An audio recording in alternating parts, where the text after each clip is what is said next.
saya di sini Pratiwi Christine Harnita. Nah, kali ini di Tribun Topik kita kedatangan tamu yang keren banget, anak-anak muda brilian gitu ya.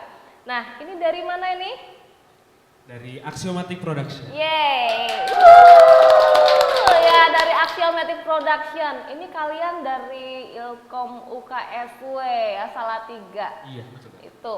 Kalau ini? Ini nih, beda sendiri. Ya, kalau beliau ini saya kenal banget nih. Ini sahabat saya. Ini Kak Randy Abraham. Beliau adalah Kaprodi dari Ilmu Komunikasi, gitu ya. Oke, kita langsung ngobrol-ngobrol aja nih ya dengan film kalian gitu. Oke, jadi film ini tuh sebenarnya apa sih? Coba tolong diceritakan dulu. Oke, jadi film ini bercerita tentang sebuah keluarga yang memang dari awal itu besar dan tumbuh dalam dunia PNS, pegawai negeri sipil.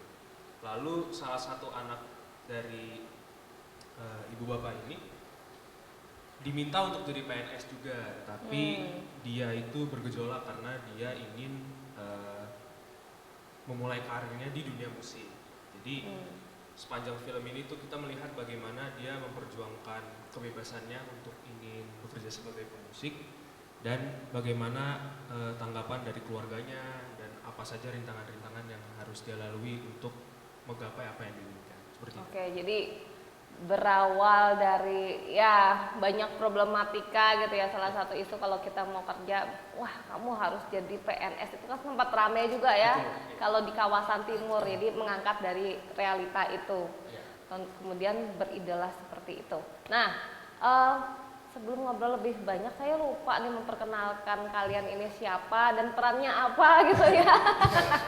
Maafkan daku ya. Kamu sebagai apa? Aku Jeremy sebagai produser di film ini. Jeremy sebagai produser. Kalau Mbak Cantik ini? Kalau aku sendiri, Lady sebagai mamanya si Amos. Oke, coba dilihat di sini ya. Ini peran Mam. Ya. Bisa diceritain nggak nih di film kalian itu? Ini kan katanya semua tuh bahasa Ambon, ya kan? Mimpi dari timur tuh kemudian semua bahasa Ambon. Tentunya kan kita pengen tahu proses castingnya gimana nih, ya kan? Iya, jadi proses casting kami itu pertama kali itu kan memang pas ada ide ini untuk membuat film tentang bagaimana bagaimana kita mengambil keluarga isinya itu seluruh orang timur seperti itu. Lalu kami bertanya ke salah satu anggota kelompok kami juga yang orang timur untuk gimana ya caranya bisa dapat orang-orang timur di waktu yang bisa dibilang cepat juga untuk kita harus dapat talentnya seperti itu. Lalu beridelah kita cari lewat Instagram. Jadi kayak teman-teman kami minta untuk kasih tahu juga kriterianya seperti apa, umurnya dan segala macamnya untuk kita mendapatkan talent yang kita pastikan. Jadi kita ambil dari sosial media seperti itu. Jadi kalian open casting tuh ya di sosial media. Terus kalau kamu ikut langsung juga di casting itu? Jadi ceritanya tuh, aku tuh gak sempat ikut casting, tapi tiba-tiba dihubungin sama anggota dari talent juga yang jadi ayahnya itu. Nah aku dihubungin di H-1 sebelum pembuatan film. Nah itu aku sempetin ragu juga buat ngikut kan. Soalnya kan pengalaman aku pernah sekali, tapi kan untuk mencoba lagi masih ada keraguan. Tapi aku coba untuk mengiyakan. Terus aku coba mengiyakan dan di hari itu aku dijemput buat ikut latihan, terus briefing juga sama anak-anak yang lain. Nah di situ aku mulai menyesuaikan sama skrip yang dibagi. Nah di situ ternyata perannya seorang ibu dari si Amos ini itu dapat banget sama karakterku. Soalnya karakterku lebih ke antagonis gitu. Coba diceritain deh. Itu karakternya tuh gimana sih? Jadi karakter dari mamanya si Amos ini orangnya itu punya sifat yang keras. Kerasnya bukan keras dalam artian dia itu keras untuk menyiksa anaknya, enggak. Jadi kerasnya mamanya si Amos ini pengen biar anak-anaknya itu menjadi orang-orang yang memiliki masa depan yang lebih baik gitu. Jadi menurut pandangannya mamanya si Amos ini, kalau seandainya anak-anaknya tidak menjadi seorang PNS atau pegawai negeri, nah itu tuh tidak mempunyai penghidupan yang layak. Jadi dianya mau biar anak-anaknya itu memiliki penghidupan sama seperti dia dan juga suaminya dia untuk menjadi seorang PNS seperti itu. Dari pengalaman kamu main film nih ya kan, apa sih yang paling menarik? Kalau pengalaman aku main film, terus hal yang paling menarik untuk film ini ya, untuk film ini hal yang paling menarik itu di saat aku disuruh buat marah ke mendalami peran untuk marah ke bapaknya si Amos, tapi di situ bapaknya si Amos itu kayak kurang mendalami, terus jadinya lucu, jadinya gitu. komedi, jadinya aku ya mau gimana, jadinya di tag berulang-ulang kali. Nah itu hal yang paling berkesan buat aku sih, buat pengalaman. Kalau Katiwi lihat ya kemarin sepintas gitu di filmnya, jadi sosok bapaknya tuh agak kalem-kalem gitu ya. Wah gahar gitu ya, rambutnya panjang ya, agak berewokan, tapi kalem banget dengan mamanya yang cucut gitu ya, pokoknya ngomel gitu. Itu apakah memang disetting kayak gitu atau gimana nih? Iya kak, jadi apa namanya kita ngeliat fenomena di dunia nyata juga, kalau kan banyak ya suami-suami takut istri juga kak. Waduh, Iya, jadi kita ngeliat kayaknya, takut ada yang tersinggung nanti di sana yang nonton. iya jadi maksudnya kayak kita ngeliat mungkin karena dominasi ibunya lebih kental dan maksudnya karakternya lebih kuat di film ini, jadi kita melihat oh coba kalau bapaknya tuh lebih nurut gitu, coba bapaknya tuh yang lebih diam aja deh, berperannya tuh secara diam-diam atau dari belakang gitu. Nanti kalau misalnya udah mulai melonjak baru dia mungkin bisa lebih keras lagi atau lebih mengutarakan apa poin yang dia ingin sampaikan seperti itu. Coba deh diceritain ya, ini ada berapa banyak karakter yang dibangun di film ini? Baik. Jadi yang pertama itu ada Amos. Amos itu dia udah mau di akhir tahun sekolah, mau masuk kuliah. Dia masih bergejolak tuh apa namanya, karena keluarga ingin dia jadi PNS, tapi dia sendiri tuh mau jadi musisi seperti itu. Lalu ada karakter Bastian. Karakter Bastian ini dia udah melakukan tes CPNS sebanyak 3-4 kali, namun selalu gak lulus. Dan dia sembari menunggu hasil PNS-nya itu dia mulai bikin video YouTube tuh mbak, seperti vlogging atau dia bikin sketsa seperti itu.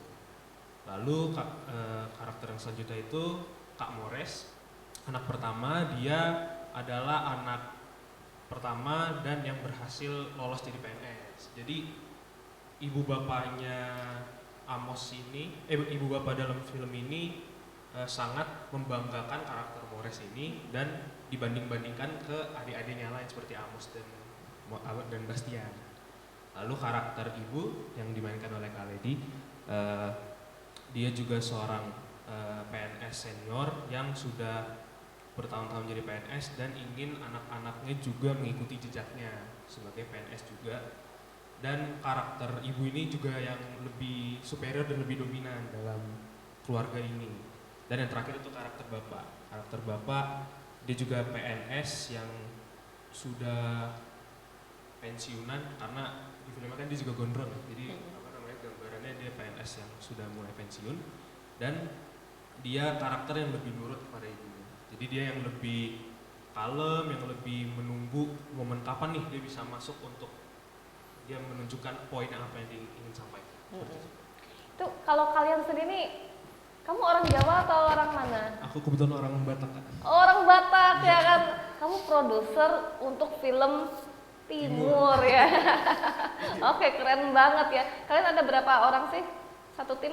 Satu tim ada 21 orang. Ada 21 orang. Oke deh, bergeser ke Kak Randy ya kan. Kak Randy nih dosennya juga dan juga sebagai Kaprodi Ilmu Komunikasi. Pendapat dari Kak Randy gimana nih melihat adik-adik kita yang sudah 3 tahun mereka nggak pernah ketemuan, ya kan? Nggak pernah ketemuan, terus sekarang tahu-tahu sudah bisa luring bareng, terus bikin project bareng. Menurut Kak Randy sebagai seorang Kepala Program Studi Ilmu Komunikasi UKSW gimana Kak? Ya, terima kasih Mbak Tiwi. Menurut saya ini puncak yang sangat baik untuk adik-adik mahasiswa, khususnya di Prodi Ilmu Komunikasi. Kurang lebih kita ini masuk tahun ketiga ya Mbak Tiwi ya, kita masuk di COVID dan puji Tuhan di tahun ketiga ini kita bertemu secara luring. Nah, khusus di mata kuliah produksi di Prodi Ilmu Komunikasi memang outputnya menghasilkan karya-karya seperti ini ya, dan menurut saya itu pencapaian yang luar biasa, terutama dari ceritanya Bapak produser ini. Orang Batak tapi bisa memproduksi film Indonesia bagian timur. Nah, kalau mendengar cerita tadi, itu memang kebiasaan di Indonesia bagian timur itu seperti itu. Kalau saya berkaca di keluarga saya itu seperti itu juga, papa mama PNS. Jadi relate banget ya sama kehidupan. Sebenarnya itu Boleh lah curhat dikit ya, ya. sebenarnya itu terjadi. Kalau misalnya saya mau coba flashback sendiri ya, sedikit. Apa yang teman-teman angkat ini memang itu kenyataan di Indonesia bagian timur itu seperti itu. Kalau ada satu anak saja jadi PNS, itu bakal semuanya disuruh ikut PNS. Saya pun seperti itu. Tahun pertama setelah lulus SMA disuruh ikut tesnya PNS. Saya tes sampai 8 kali instansi, tidak tembus. Akhirnya pindah jalur. Kalah Bastian ya. Nah. Bastian baru 3 kali ya. Ini ada 8 Saya kali loh. 8. Ya, begitu. Pokoknya ini suatu pencapaian yang luar biasa untuk adik-adik di Prodi Ilmu Komunikasi. Semoga karya-karyanya bisa diakui di Indonesia. Semoga bisa jadi produser yang handal ya. Produser kenamaan gitu. Anyway ini sutradaranya siapa nih? Sutradaranya ada Ibu Dea Tesaronika.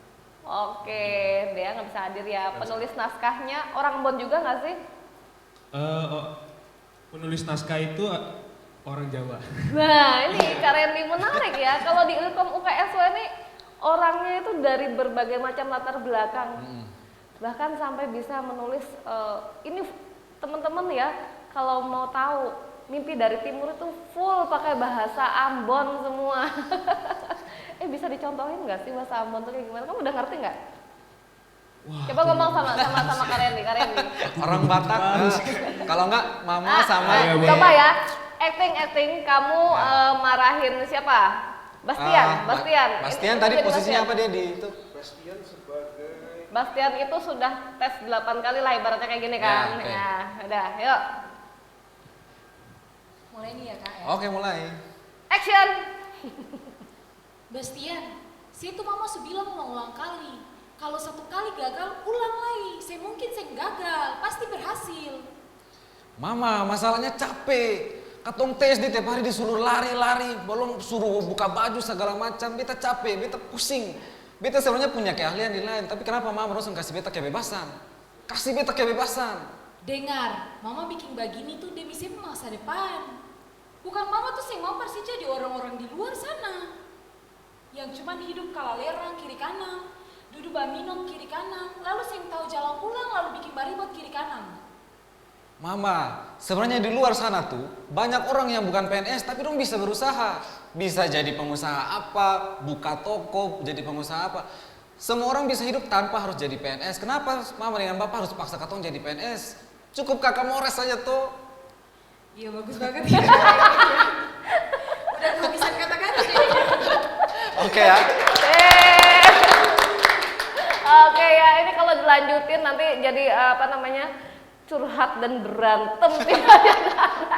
Aku nanti lari aja kalau kayak gitu kan. Nah, terus gini, pesannya sih, inti pesan biasanya tuh kalau kita bikin film tuh ada premisnya kan sebenarnya kan ya. Premisnya tuh inti pesanmu itu apa sih sebenarnya yang ingin disampaikan ke penonton? Ya, jadi pesan yang kami berusaha berikan kepada penonton itu yang pertama adalah apapun cita-cita anak dalam keluarga tuh kalau bisa disupport, karena kalaupun memang orang tua ingin kita seperti apa, tapi kalau misalnya kita menjalankannya tidak sesuai apa yang kita inginkan kan berat juga dan ruginya di diri sendiri gitu, dan takutnya juga ketika gagal pun nanti nyalahin orang tua gitu. Jadi ada pesan juga untuk orang tua di luar sana, banyak di luar sana, untuk coba dengerin dan coba pertimbangkan juga apa cita-cita untuk anak-anaknya gitu. Dan yang kedua yang pasti jangan cepat menyerah akan untuk menggapai cita-cita yang diinginkan, karena apapun rintangan yang ada kan dalam segala pekerjaan atau tugas-tugas yang kita laksanakan kan pasti ada tantangannya ya kayak. Jadi kita berusaha mengambil untuk kayak kalaupun ada rintangan ya hadapin aja gitu. Oke. Gitu. Nah, ini kalau ke Kak Randy sebagai seorang pendidik ini ya, Kak Randy tuh melihat mahasiswa-mahasiswanya Kak Randy itu gimana sih? Ya, kurang lebih ini tahun ketiga ya saya bersama teman-teman di Prodi Ilmu Komunikasi UKSW. Teman-teman di Prodi Ilmu Komunikasi itu sebenarnya banyak ide. Saya lihat kemarin beberapa screening ya di FTV, kemudian dokumenter. Itu sebenarnya teman-teman punya banyak ide yang sebenarnya bisa dieksplor. Luar biasa. Saya sangat memberikan kesempatan buat teman-teman dalam berekspresi. Silakan menggunakan fasilitas dan kesempatan yang ada supaya bakat teman-teman itu bisa diakui. Bahwa orang juga tahu bahwa Prodi Ilmu Komunikasi Viskom UKSW itu punya bakat-bakat seperti ini. Oh, kita boleh tahu nggak sih berapa sih anggarannya dikasih kampus? Kalau aku nggak salah ya kayak Oh, oke. 5,4 ya. 5,4. Iya, sedikit juga loh. Ini membuat filmnya berapa lama? Kami syuting selama 6 hari. 6 hari. Oke, dengan durasi film berapa? 41 menit 21 detik. Oke, ya. Jadi untuk kalian menyiasati anggaran itu ya, berarti sekitar 5 jutaan itu dibagi untuk 6 hari plus talent-talent dan sebagainya tuh ini gimana nih? Ya, jadi kami untuk mengatasi budgeting dan segala apa yang kami butuhkan, kami mencari sponsor, terutama sponsor sih, karena sponsor sangat membantu kami dalam proses syuting ini. Jadi terutamanya kami minta bantuan, nge-propose proposal sponsor kepada sponsor-sponsor yang ada. Wah, keren ya, berarti kalian sudah menyadari bahwa kita perlu usda nih ya. Wah, malah lebih bagus nih. Pengalaman kamu sendiri ya, yang kamu dapetin dari pengerjaan produksi gitu ya.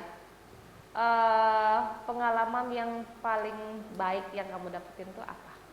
Oke, jadi pengalaman paling baik yang aku sebagai produser ngerasain itu bagaimana kita bekerja sama dalam segala proses yang ada gitu. Jadi misalnya menjaga mood talent ya Kak, itu kan kami fokusnya ke dari talent development untuk yang berusaha menanggulangi bagaimana moodnya. Tapi kru-kru kami juga saling ikut kerjasama untuk yaudah kita ayo hibur-hibur talentnya, hibur satu sama lain untuk gimana kita tetap ada di proses syuting yang menyenangkan dan bisa have fun semuanya seperti itu. Jadi yang pertama adalah gimana kerjasama teman-temannya, lalu untuk proses syutingnya sih Kak. Jadi misalnya kayak kita mengambil satu adegan di hari ini, itu kelar syuting tuh semua langsung pada kayak langsung pada lega. Kayaknya lega banget ya kan. Gitu. Iya, jadi itunya sih. Jadi kayak proses syuting dan menuju menyelesaikannya itu kayak ada rasa satisfaction-nya sendiri kayak gitu sih Kak. Anyway, aku ada dengar cerita ini nih yang agak berdarah-darah. Maksudnya gimana nih? Katanya ada tragedi. Iya. Kemudian tragedi itu nggak cuma satu, ada hal-hal yang mistis-mistis juga. Itu gimana sih ceritanya? Aduh, mulai dari mana ya Kak? Jadi hari pertama syuting itu sutradara kami kecelakaan. Oke. Kecelakaan. Jadi kami kan kumpul jam 6 pagi. Lalu jam setengah 7 kalau aku nggak salah itu dapat telepon dari anggota kelompok yang juga barengan dia berangkatnya. Sutradara kecelakaan karena keserempet trotoar katanya. Oh. Jadi ada luka besar gitu yang akhirnya dia jadi susah jalan lah. Bisa jalan cuman kesakitan. Jadi kami mikirnya wah ini kalau proses syuting begini kasihan di dianya seperti itu. Jadi Hari pertama tuh ya hari kalian sudah pertama problem banget, ya. Iya. Hari pertama banget. Akhirnya aku sebagai produser juga bingung lah kayak aduh ini gimana siapa yang gantiin ya gitu. Akhirnya mikir ada salah satu anak scriptwriter kami namanya Dea Tesaronika yang aku lihat tuh dia sangat paham ceritanya dan mempunyai karakter di mana dia tuh bisa memimpin teman-teman gitu. Jadi akhirnya apa namanya, aku komunikasiin untuk yaudah gimana tes kamu yang jadi sutradara di film ini gitu. Walaupun dia penuh pertimbangan dan penuh keberatan ya Kak ya, tapi dia akhirnya menerima dan menyelesaikan sampai hari terakhir syuting seperti Oke, itu. syukurlah. Ya, kalau- itu tragedi pertama. Tragedi kedua itu kami kehilangan footage ya Kak. Ih, Kehilangan banyak banget. footage jadi di hari syuting ketiga itu kami ambil scene dukun. Ini mungkin kedengaran gak masuk akal kan? Jadi kelar kami ambil scene dukun, tiba-tiba adegan-adegan di hari kedua dan ketiga tuh hilang semua. Astaga, 2 dan ketiga. Dua dan ketiga. Berarti kalian ini retake ulang. Retake ulang. Jadi sebenarnya timeline kami syuting itu tuh cuma 4 hari. 3 sampai 4 hari. Tapi karena ada tragedi itu akhirnya kami retake di hari ke 4, 5, 6 seperti itu. Jadi setelah dari kalian take scene dukun itu, Ya. benar-benar hilang sama sekali Benar-benar yang hilang sama sekali. Jadi kayak lagi-lagi kayak sih kedengaran nggak masuk akal ya. Cuman maksudnya pas setelah scene dukun katanya sih ada sosok yang kepanggil. Oh. Iya, jadi akhirnya. Aduh, aku jadi merinding bulu romanku. Iya, jadi semua adegan di hari kedua dan ketiga hilang seperti itu. Tapi mungkin sebenarnya ada masalah teknis yang mungkin kita juga kurang prepare kan. Gitu. Tapi pokoknya setelah scene dukun itu akhirnya semua adegan di hari kedua ketiga hilang dan kami melakukan retake di hari keempat, 5, 6. Oke. Seperti itu.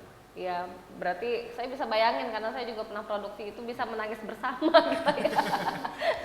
Data-data hilang menangis bersama. Nah, kita ini sudah berada di penghujung acara nih, teman-teman ya. Aku pengen dengar harapan dari Kaprodi Ilmu Komunikasi untuk para penonton dan untuk mahasiswanya, gimana nih Kak? Ya, terima kasih Mbak Tiwi. Harapannya semoga teman-teman jangan kapok walaupun tadi ada cerita-cerita mistis seperti itu, kejadian-kejadian aneh. Itulah tantangan dalam berproduksi, ya kan? Kita nggak tahu di Jakarta sana, di film-film besar, mungkin mereka tantangannya lebih besar. Teman-teman mungkin bisa tahu ya betapa dahsyatnya sebuah film ketika diproduksi. Pasti banyak tantangan, baik itu yang sudah diceritakan oleh Pak Produser satu ini. Sebenarnya itulah pengalaman yang bisa kalian ambil, bisa kalian bagikan kepada teman-teman yang lain, adik angkatan, kemudian para penonton. Mungkin bisa juga para penonton bisa tertarik, atau bisa juga anak-anak SMA, mereka bisa, wah kayaknya saya bisa masuk Ilkom nih, bisa ngambil mata kuliah ini. Nah, itu. Nah, saya Nggak kayaknya lepas punya, dari promosi. Utama. boleh. saya kayaknya bisa nih, saya punya bakat di sini. Kenapa sih saya nggak coba ngasah di situ, ya kan? Harapannya seperti itu. Kayak cerita Amos yang pengen jadi penyanyi, di akhir-akhir masuk Ilkom UKSW, gimana cerita tuh ya? Penyanyi Ilkom UKSW, nah itu nanti ada jawabannya di filmnya kan ya. Nah, terus gimana nih Pak Sutradara, harapan-harapan ke depannya? Harapan-harapan ke depannya dalam segala apapun yang ingin dikerjakan bisa terselesaikan, dan maksudnya harapan kepada apa namanya, sesama pelajar dan anak-anak yang emang mau berjuang dalam dunia film atau dalam dunia broadcasting ini, jangan nyerah dan kerjain apa yang sedang dikerjakan dengan baik agar semuanya bisa berjalan baik. Oke, thank you. Dari Kak Ledi? Ya, jadi harapan saya buat mahasiswa-mahasiswi, baik itu anak-anak muda di luar sana, jangan pernah pendam apa yang kalian geluti, apa yang kalian inginkan, jangan dipendam, dikejar terus walaupun ada faktor paksaan dari orang tua. Tapi apapun dari keinginan hati kalian, kalian harus tetap ikuti kata hati kalian, karena tidak menutup kemungkinan ada berkat kalian tersendiri di luar sana. Oke, luar biasa banget ya. Tepuk tangan dulu deh, ya kan? Terima kasih Kak Randy. Kamu sorry tadi namanya siapa? Jeremy Ledi gitu ya, udah hadir di acara talk show kita kali ini. Semoga filmnya sukses. Tanggal berapa? Premiernya? Sorry lupa katanya ya. Nanti kita lihat ya jadwalnya kapan. Tentunya promonya bakal ada di Tribun Jateng gitu ya. Oke, terima kasih semuanya. Sampai jumpa di acara kita berikutnya. Bye bye.